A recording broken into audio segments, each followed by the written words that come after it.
শেষ নিঃশ্বাস ত্যাগ করার আগে আবু তালেব অসুস্থ, আবু জাহেল উতবা সাইবা একদিকে, আমার নবী আরেকদিকে। আমার প্রিয় নবী বললেন, চাচা আজীবন আপনি ছাতার মতো আমাকে আশ্রয় দিয়েছেন, আজীবন আপনি বাবার মতো কোলে পিঠে করে মানুষ করেছেন, একবার শুধু আমার কানে কানে বলেন লা ইলাহা ইল্লাল্লাহ মুহাম্মাদুর, বাকিটা আমি আল্লাহর সাথে বুঝে নেব। কিন্তু আবু জাহেল পাশে আসে নাই। আবু জাহেল কয় না, আবু তালেব খবরদার, আজীবন যে শিরকি ধর্মের উপরে ছিল ওইটার উপরই থাক, বাপ দাদার ধর্মে চুনকালি মাখিস না।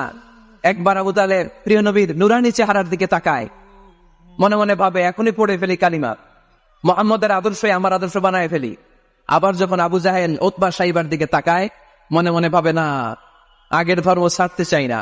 এই দোটানা অবস্থা থেকে শেষ নিঃশ্বাস ত্যাগ করার আগে আবু তালেব এটা বলে মারা গিয়েছে, আলা মিল্লাতি আব্দুল মুত্তালিব, আমি আব্দুল মুত্তালিবের শিরকি ধর্মের উপর থেকে শেষ নিঃশ্বাস ত্যাগ করলাম।